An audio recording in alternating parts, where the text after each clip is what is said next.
niin, tule sisään tänne matalaan majaamme. Eli tämä toimii meidän matkahyttinä, tämän matkanaja, ja tässä näkyy kontrolliosasto. Täältä matka hoidetaan käsin.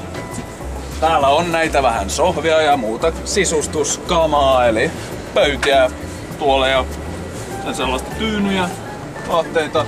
Vaatekaapit löytyy täältä lokeroista ja tässä löytyy kattoluukku. Jos tulee kuuma kesäsen.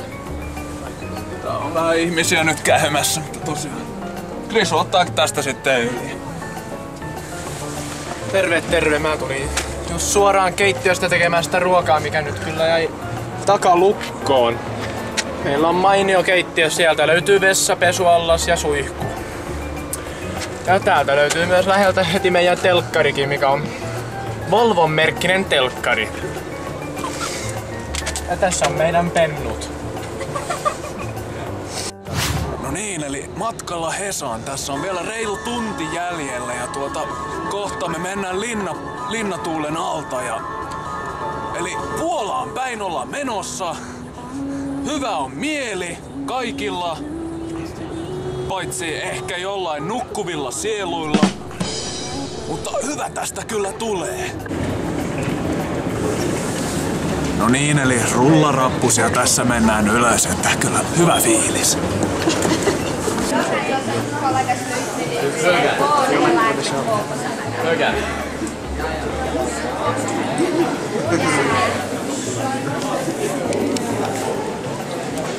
No niin, ja taas takaisin tänne Polenresen RR:nä 2013 dokumenttiin seuraan.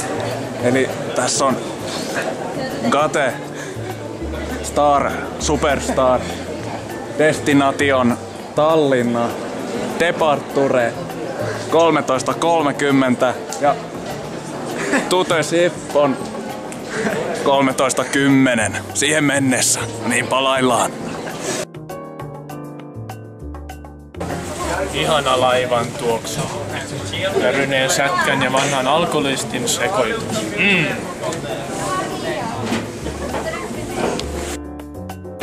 No niin, Antoni, näytäpäs miten sitä pyörää ajetaan. Kyllä, näin. Joo, lähti. Painat siitä starttia ja... No niin, siitä menoksi sitten. Siitä, no niin. Tiukka oikea. Kyllä. Vasen, joo niin, hyvä. No niin Antoni, hei. Antoni rauhoitupasta. No niin, eli saavumme tässä kohta Tallinnaan ja sieltä sitten matka jatkuu tuonne Pärnoon ja siellä sitten yövymme tän yön ja vähän alkaa kyllä niinku väsyttämään jo kehoakin ja silleen, mutta kyllä tässä hyvin vielä menee, vai mitä Krisu? Pakko myöntää, on tää matkustaminen aika raskas. Puhelimen akku kun vielä simahti tässä puolisen tuntia sitten. Ei se aina niin helppoa tosiaan. On vähän hassun näköisiä ihmisiäkin tosiaan. Kyllä palaillaan. Terve. Tänä päivänä ollaan ajettu sitten Pärnun kaupungista tänne rumaan Latvian Tuppukylään. Erityisen ruma maa. Eli Riigan ohi mentiin justiinsa. Tässä takana näkyy tää paikallinen kirkko kautta kapelli. Täällä ne sitten palvoo kaiken. Ne on varmaan luultavasti ihan kristillinen kirkko, eli Jumalaa. Ja täällä näkyy, että aika tylsät värit tosiaan täällä. Huono ilmakin tosiaan. Kyllä tästä hyvä tulee.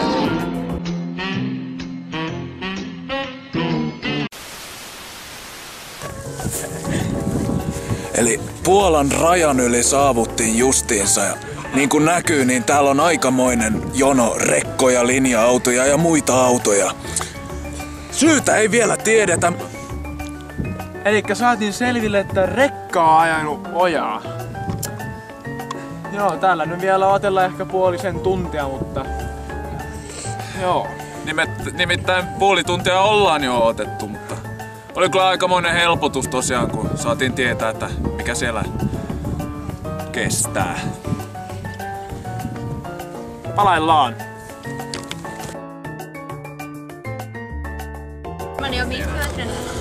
Eli nyt lähdetään täältä Bialystokista eteenpäin.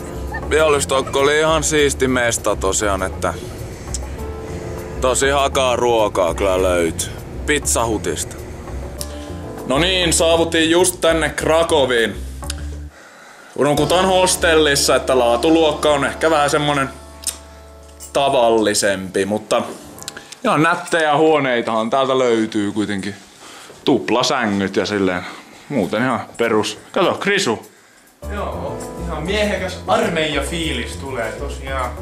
Kunnon rautakaapit ja sängyt ei varmaan ihan heti mene rikki. Joo, ei mene. Siirrytäänkö vielä tuonne terassille päin ja katsotaan, että minkälaiset näköalat täältä löytyy. No niin. Katso, täällähän niitä nuorukaisia alkaakin jo laumailemaan. Niin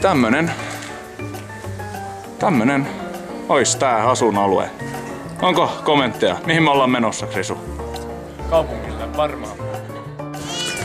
Niin, tässä on Krakowin tuomiokirkko. Hans Frank asui täällä joskus ennen ja tämä rakennus tässä toimi saksalaisten konttorina toisen maailmansodan aikana. Vautsi vau! Saatiin tänne tilattua kunnon keikka!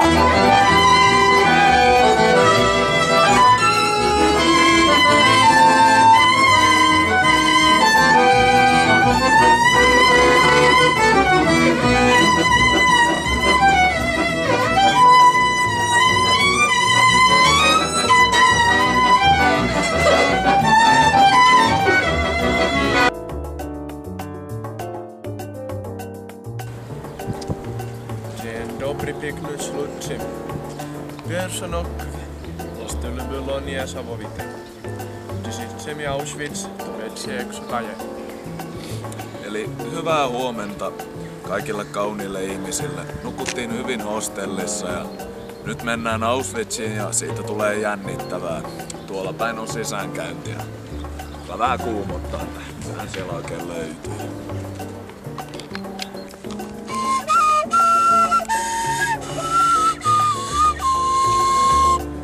Semmosia haikeita fiiliksiä tuli Auschwitzista kyllä.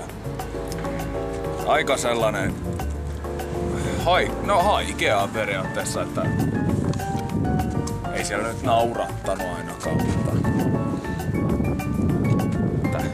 hyvä ihmisiä on murtunut siellä. Joo, tosiaan siellä karvahuoneessa niin kyllä vähän ällötti ja kauhistutti. Ja ne lasten kengät ei ollut kovin hauskaa katseltavaa, mutta ihan mielenkiintoinen reissu kuitenkin.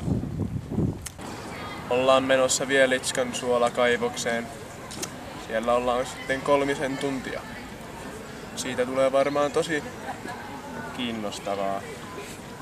Joo, eli suolakaivokseen kävellään 130 metriä rappusia alas ja sieltä löytyy tätä ja toista sitten. Siellä voi syödä ja... No niin, eli nyt ollaan jossain kylässä tai kaupungissa kautta matkalla kohti Liettuaa. Sieltä Eestin kautta sitten takaisin koti Suomeen. Bussissa istuttu koko päivä, mutta tässä mitään. Oikeastaan ihan mukavaa. Näin on, se on aurinkoista ja mitäs tässä ei mitään moittimista. KFC:ssä käyty syömässä, niin... Joo, me käytiin Mäkkärissä. Nami. 24 slotyä, eli noin 6 euroa. Oli Big Mac ateria ja niin quarter pounderi juustolla. Eli aika halpaa, edullista syömistä. No niin, eli saavutaan nyt takaisin Helsingin satamaan ja tässä istutaan ruotsalaisten kanssa pelaamassa Pidoroa.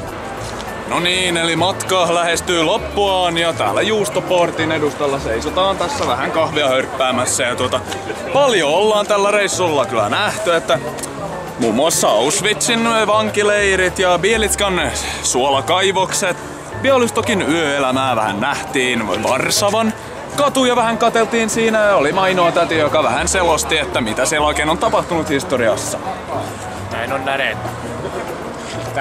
Tää reissu on helppo varmaan pistää yhteen sanomalla, että oli mahtava reissu ja hyviä muistoja jää. Se oli kompakti, pyörähkö,